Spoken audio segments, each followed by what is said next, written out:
नमस्कार दर्शकों, YouTube के मेरे चैनल में आप सबका स्वागत है।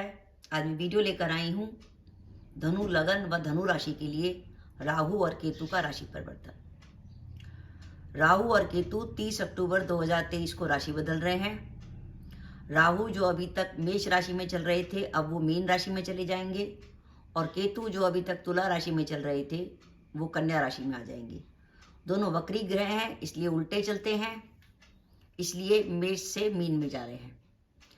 धनु लगन और धनु राशि की अगर हम बात करें तो अभी तक राहु आपके पंचम में चल रहे थे और केतु आपके लाभ भाव में चल रहे थे। अब राहु पंचम से आ जाएंगे आपके चौथे भाव में और केतु लाभ भाव से आ जाएंगे दशम भाव में। अब इसमें ध्यान से देखने की वाली बात है, राहु और केतु यहाँ पे 6, 8 और 12 में नहीं आए हैं। ये हम जनरली जानते हैं ज्योतिष में कि अगर कोई ग्रह 6, 8, 6 में तो पापी ग्रह अच्छा फल देते हैं, लेकिन अगर कोई ग्रह 8, 12 में आता है तो वो कुछ परेशानी देने की संभावना बनाता है। लेकिन राहु केतु का संबंध 8, 12 से नहीं है, तो राहु केतु इतने मुश्किल देने वाले भी नहीं है। पर ये राहु केतु का जो इफेक्ट है वो मिक्स है, यानी कुछ लोग कुछ चाहते होंगे उनको वो मिल जाएगा, और जो लोग नहीं चाहते होंगे उनको वो बुरा लगेगा। क्योंकि इसमें एक ध्यान देने वाली बात यह है कि धनु लगन व धनु राशि में ये आपका चतुर्थ भाव है और ये आपका दशम भाव है। चतुर्थ भाव होता है हमारा मन का भाव, कि हम क्या सोच रहे हैं, क्या करना चाहते हैं, क्या हमारे दिमाग में चल रहा है, हमारे रहने का स्थान क्या है, परिवार के संग हम कहाँ रह रहे हैं, हमें मकान का सुख कितना मिला हुआ है। और केतु दशम भाव में आ रहे हैं, वो हमारा है कार्यस्थल, जहाँ पे हम काम करते हैं। तो यानी इसका मतलब या तो आपके रहने की जगह में परिवर्तन होगा, या आपके मन की सोच में परिवर्तन होगा, या आपकी मानसिक स्थिति में परिवर्तन होगा, या आपके कार्यस्थल पर परिवर्तन होगा। ये दो मेन परिवर्तन होंगे। अब ये परिवर्तन अगर कुछ तो ऐसे हो सकते हैं जो आपको अच्छे लगें और कुछ आपको नेगेटिव लग सकते हैं। तो मेरा यह मानना है कि धनु लगन व धनु राशि के लिए राहु और केतु का जो राशि परिवर्तन है वो एक तरीके से मिश्रित फल लेके आने वाला है। कैसे मिश्रित फल? पहली बात, राहु आपके चौथे स्थान में आ रहे हैं। चौथा स्थान होता है हमारे घर के सुख का। हो सकता है आपके अचानक स्थान परिवर्तन की संभावना बन जाए। अब इसमें धनु लगन व धनु राशि के वो जातक जो कि स्थान परिवर्तन के बारे में सोच रहे थे वो तो काफी खुश होंगे कि चलो यार, हम जो चाह रहे थे वो हो गया। या आपके ऑफिस में ट्रांसफर की संभावना बन जाए, क्योंकि केतु यहाँ दशम में आ रहे हैं और चौथा भाव प्रभावित हो रहा है। इसका मतलब ट्रांसफर ऐसी जगह पर हो कि आपके रहने की जगह चेंज हो जाए। आप एक सरकारी नौकरी में हैं, एक शहर से दूसरी शहर चले जाएं, तो यानी स्थान परिवर्तन का कोई ना कोई रीजन बन सकता है। आपके रहने की जगह चेंज हो जाए, आपका ट्रांसफर हो जाए, और साथ ही साथ अचानक आपकी विदेश यात्रा की भी संभावना बन सकती है कि आपने कहीं, और जो विदेश के लिए ट्राई कर रहे हैं वो तो खुश हो जाएंगे कि यार हमारा विदेश जाने का योग बन गया। लेकिन जिनका विदेश जाने का मानस नहीं था, जो विदेश में एक जगह सेटल थे और उन्हें अचानक नौकरी में कुछ ऐसा उखाड़ पछाड़ आया कि उन्हें एक कंट्री छोड़ के दूसरी कंट्री जाना पड़ा, तो उनको नेगेटिव लेगा। तो ये कुछ मिला जुला है जिसमें ज्यादा नेगेटिविटी भी नहीं है, लेकिन कुछ ऐसी स्थिति है जो आपके जीवन में परिवर्तन लाने वाली है। पहला परिवर्तन आपका स्थान परिवर्तन हो सकता है, आपके रहने की जगह बदल सकती है। नौकरी में अगर आप हैं तो आपकी ट्रांसफर की संभावना बनती है। साथ ही साथ बीमारी। अब ये बीमारी जो है वो किसी न किसी ऐसी बात से संबंधित है जो आपके मन से संबंधित होगी, क्योंकि चौथे भाव में जब राहु चलेंगे तो आपकी नींद में बाधा डालेंगे। रात को आपको सोने में आंख खुल जाना, नींद देर से आना, और बाई चांस आपकी जन्म कुंडली में छठे, पांचवें, चौथे या तीसरे भाव में ग्रह बैठे हों, आपका धनु लगन और धनु राशि है और आपके छठे, पांचवें, चौथे और तीसरे स्थान में ग्रह बैठे हों, तो इसका मतलब तो सिंपल है कि आप 2-2:30 बजे से पहले सोते ही नहीं। क्योंकि अगर ये आदर्श जगह पर ग्रह बैठे होते हैं तो रात को नींद देर से लाते हैं। आप आराम से कुछ ना कुछ करते रहते हैं, फिर आपको जाके नींद आती है। उस स्थिति में तो आपको और परेशानी हो जाएगी कि अभी तक तो वो ग्रह बैठे थे और उसके ऊपर से सोने पे सुहागा कि राहु भी चौथी जगह पर आ गए, तो आपका बस नींद में और बाधा आएगी। दूसरा, मानसिक अशांति। चौथा भाव होता है मन का। मन में तरह तरह के ख्याल आएंगे और ख्याल सारे नेगेटिव आएंगे। तो उससे बचने के लिए जरूरी है, नींद की बाधा को दूर करने के लिए जरूरी है कि आप मार्केट से एक नया बर्तन खरीदें स्टील का, और ध्यान रखें कि उस बर्तन का उपयोग किसी के खाने में ना हो। उस स्टील के बर्तन में आप पानी डालें, 2 बूंद दूध डालें, और रात को सोने से पहले उसको अपने पलंग के सिरहाने की तरफ रख दीजिए।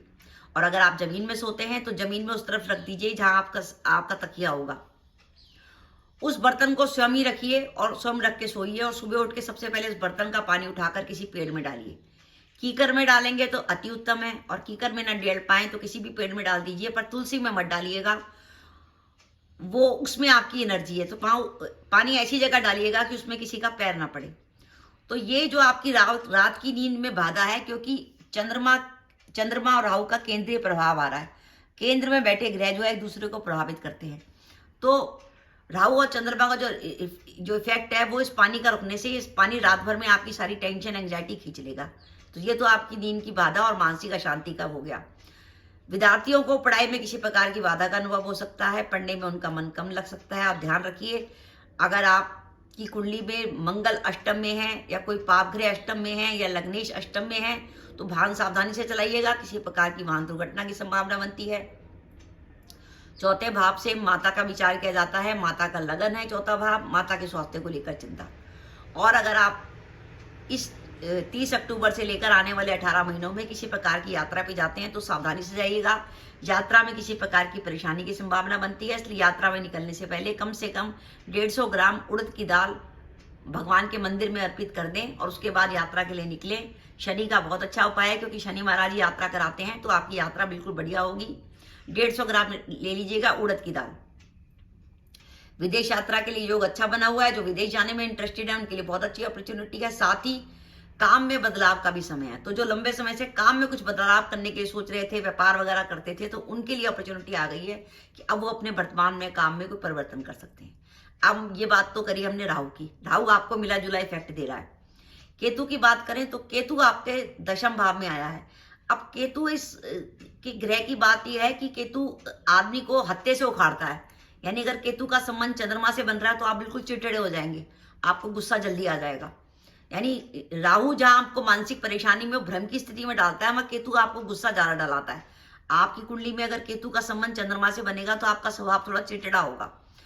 तो ये दशम भाव में केतु चलने का मतलब है कि आप अपने रोजगार के स्थान पर थोड़ी सी सावधानी रखिए। रोजगार में किसी प्रकार की परेशानी आ सकती है, कार्यस्थल पर कोई वाद विवाद हो सकता है। और अगर आपका सरकारी ऑफिसों में कोई लेन देन है, आप सरकारी नौकरी में है या आपका कोई व्यापार है उसमें सरकारी ऑफिसरों का आना जाना है, तो ध्यान रखिए किसी प्रकार के जुर्माने की संभावना बनती है। राहु भी ट्रांसफर दिखा रहा है और केतु भी ट्रांसफर दिखा रहा है, अचानक ही आपके ट्रांसफर की भी संभावना बनती है। साथ ही साथ क्योंकि केतु जो है वो मोक्ष का ग्रह है, इसलिए आपके अचानक तीर्थ यात्रा की भी संभावना बनती है। हो सकता है परिवार के संग तीर्थ यात्रा पे जाए तो आपका मन बड़ा हो। और साथ ही साथ केतु की दृष्टि आपके धन भाव पर होगी। केतु की दृष्टि धन भाव पर होगी तो अचानक ही आपके धन लाभ की भी संभावना बनती है। पर होगा क्या, धन आएगा तो सही पर खर्चे ज्यादा हो जाएंगे। अगर आपकी दशाएं पॉजिटिव हुई, जैसे शनि की या शुक्र की या मंगल की या सूर्य की दशा या अंतर्दशा चल रही होगी, तब तो आप वो पैसा बचा लेंगे। लेकिन केतु जो अचानक धन लाभ कराएगा, अगर दूसरे कोई पापी ग्रह चल रहे होंगे तो वो फिर आप बचत नहीं कर पाएंगे, वो सिर्फ चीजें खर्चे में निकल जाएंगी। इसलिए अगर आपके पास कोई धन आता है तो फौरन उसे सेविंग में डाल दें, बाहर मत रखिएगा, नहीं तो वो खर्च हो जाएगा। तो मेरा यह मानना है कि धनु लगन व धनु राशि के लिए राहु और केतु, राहु मीन में जा रहे हैं और केतु कन्या में जा रहे हैं, केंद्र में जा रहे हैं, तो वो आपकी जिंदगी में पूरे उखाड़ पचाड़ तो लाएंगे कि आपके सोचने के तरीके में, आपके काम करने के तरीके में, आपके रहने की जगह में कुछ ना कुछ परिवर्तन होगा। अब इनको आपकी कुंडली की दशाओं का कितना साथ मिलता है। बाई चांस आपकी कुंडली में दशाएं राहु की चल रही हों या केतु की चल रही हों या किसी ऐसे ग्रह की दशाएं चल रही हों जो आपकी कुंडली में राहु और केतु के संग बैठे हैं, तो इनका इफेक्ट आपको ज्यादा दिखाई देगा। और बाई चांस दशाएं बहुत पॉजिटिव चल रही हैं, सब कुछ बढ़िया चल रहा है कि पंचमेश मंगल की, भाग्य सूर्य की, लग्नेश गुरु की दशा चल रही है, तो आप देखेंगे राहु केतु आपको ज्यादा परेशान नहीं कर पाएंगे। क्योंकि जब दशाएं नेगेटिव चल रही होती हैं तो गोचर, नेगेटिव गोचर हम पे ज्यादा प्रभाव डालता है। लेकिन ये गोचर किसी के लिए बहुत बढ़िया हो सकता है, जिनकी इच्छाएं थी विदेश यात्रा की, ट्रांसफर की, काम में बदलाव की, उनके लिए बहुत अच्छा हो सकता है। और कुछ के लिए कुछ नेगेटिव भी हो सकता है। तो ये मिक्सड आया है, इसलिए मैंने लिखा है ये मिक्स इफेक्ट है कि कुछ अच्छा और कुछ बुरा। और अगर आपको ज्यादा परेशानी हो तो आप राहु के लिए बहते पानी में शनिवार या बुधवार को कोयले प्रभावित कर सकते हैं। आपको कोई मानसिक परेशानी चल रही है तो बुधवार को या शनिवार को आपके घर में आने वाले सफाई कर्मचारी को या आपके काम में नौकरी करने वाले सफाई कर्मचारी को कुछ ना कुछ 50-60 रुपए दें, उससे आपकी मानसिक परेशानी दूर होगी। क्योंकि रुपया राहु का कारक है। और अगर आपको लगे कि कुछ ऑफिस में कोई ज्यादा परेशानी आ गई है, किसी से लड़ाई झगड़ा हो गया है, तो आप केतु के लिए कंबल का दान कर सकते हैं। और आप कोई जगह 1 या 2 नीम के पेड़ भी लगा सकते हैं। नीम के पेड़ को लगाने से केतु का उपाय हो जाता है। तो दर्शकों, ये मेरा वीडियो था कि धनु लगन व धनु राशि के लिए राहु का मीन में जाना और केतु का कन्या में जाना आपके लिए कैसा रहेगा। आपको कैसा लगा मेरा वीडियो, प्लीज कमेंट बॉक्स में कमेंट करके बताइएगा। इसके साथ ही अगर आप मेरे चैनल पर पहली बार आए हैं और आपने मेरा चैनल अभी तक सब्सक्राइब नहीं किया तो कृपया मेरा चैनल सब्सक्राइब कर दें, साथ ही बेल आइकन को भी दबा दें, जिससे जब भी मैं अपने वीडियो अपलोड करूं उसके नोटिफिकेशन आपको मिल जाए और आप मेरा वीडियो देख सकें। इसके साथ ही नमस्कार दर्शकों, जय माता दी।